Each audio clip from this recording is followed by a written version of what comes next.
Tiga informasi penting kita sampaikan pada sore hari ini. Yang pertama, Menpan RB menjawab terkait dengan kepastian kenaikan gaji di tahun 2025 serta terkait dengan skema baru pensiunan PNS, yaitu skema fully funded yang mana siap ditransfer kepada para pensiunan kapan mulai diberlakukan. Dan ketiga, terkait dengan gaji ke-13 yang akan dicairkan untuk pensiunan PNS golongan 1 dan 4 wajib penuhi syarat berikut ini.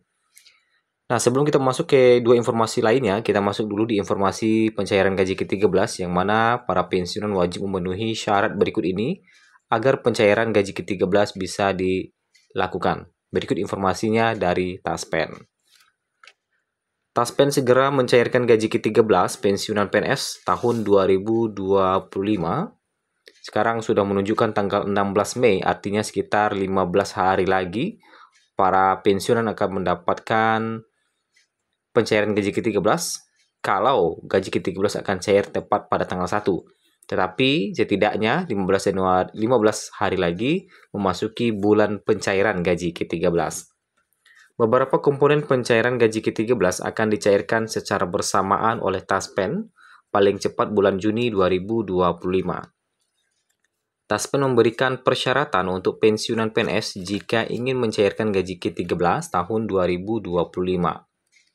Sebagai informasi, gaji ke-13 pensiunan PNS akan cair dalam waktu dekat.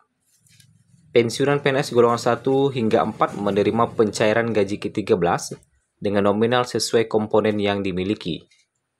Mengacu pada Peraturan Pemerintah Nomor 11 Tahun 2025 Pasal 11, gaji ke-13 pensiunan PNS meliputi gaji pokok, tunjangan keluarga, tunjangan pangan, dan tambahan penghasilan.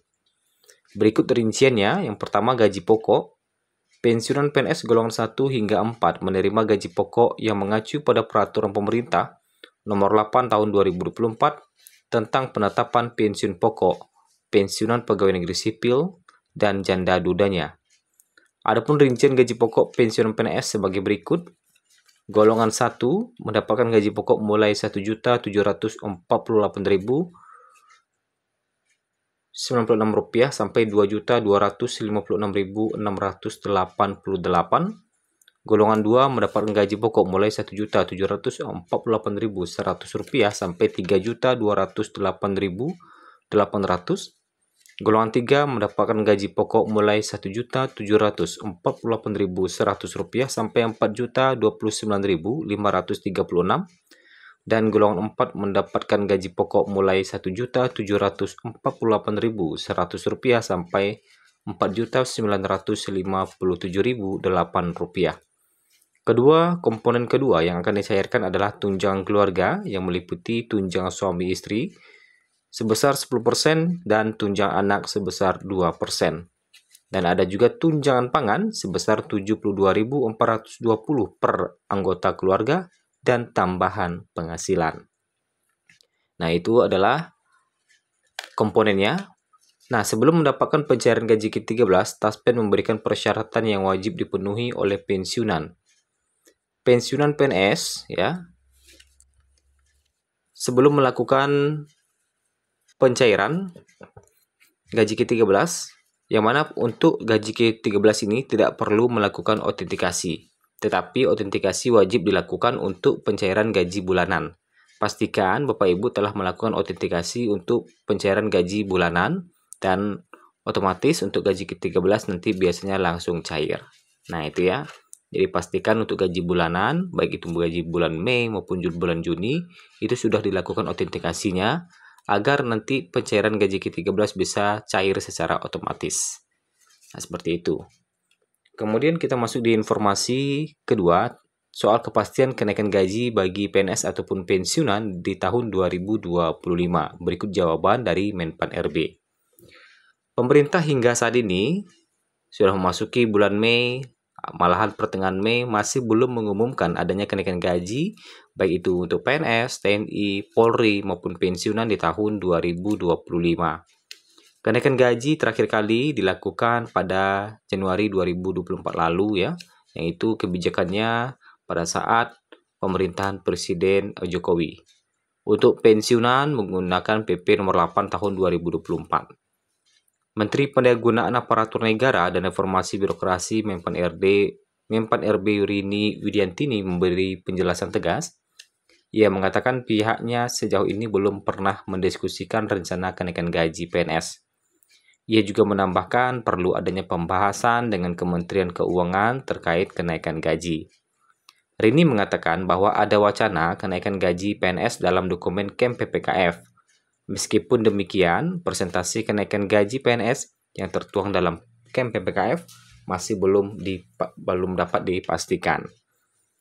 Nah, sebelumnya memang beredar bahwa gaji ASN tahun 2025 naik sebesar 16%. Informasi ini bermunculan di publik dan menjadi perbincangan hangat di kalangan aparatur sipil negara. Sehingga berdasarkan data yang kita himpun, baik itu PNS maupun pensiunan, hingga saat ini masih belum ada informasi terkait dengan kenaikan gaji. Nah, itu ya. Kemudian terkait dengan skema pensiun fully funded. BEM4RB juga angkat bicara soal wacana skema gaji dan pensiunan baru PNS. Wacana penerapan sistem penggajian tunggal yaitu single salary dan skema pensiunan fully funded untuk aparatur sipil negara telah muncul beberapa tahun terakhir. Namun hingga pertengahan Mei ini juga masih belum ada tanda-tanda pemerintah menerbitkan aturannya. Adapun kedua skema tersebut telah tercantum dalam dokumen kerangka ekonomi makro dan pokok-pokok kebijakan fiskal KPPKF 2025 edisi pemutakhiran. Artinya single salary dan skema pensiun fully funded direncanakan untuk diterapkan tahun 2025 ini. Saat ditanya terkait progres pembahasan kedua skema itu, Menteri Pendayagunaan Aparatur Negara dan Reformasi Birokrasi Indonesia (PAN-RB) Rini Widiantini tidak berkomentar banyak. Namun ia mengatakan skema penggajian dan pensiun itu nantinya akan dibahas dalam rancangan peraturan pemerintah atau RPP manajemen ASN. Sekarang masih menyelesaikan RPP manajemen ASN. Setelah itu selesai, akan ada beberapa pengaturan-pengaturan yang kaitannya di RPP manajemen ASN, kata Rini. Rini menjelaskan saat ini pihaknya masih dalam tahapan penyiapan RPP manajemen ASN, namun untuk konsep single salary masih perlu pembahasan konsep lebih mendalam, begitu dengan skema pensiunan fully funded. Nah, jadi hingga saat ini ya, pemerintah masih belum menerbitkan aturan terkait dengan skema penggajian single salary ataupun skema pensiun fully funded. Dan pemerintah juga masih belum mengungkapkan apakah memang skema fully funded ini akan jadi diterapkan di tahun ini atau tidak. Dan ini masih kita nantikan terus bagaimana perkembangannya. Nah, itulah informasi terbaru terkait dengan kenaikan gaji, pencairan gaji ke-13, dan pesangon pensiun fully funded.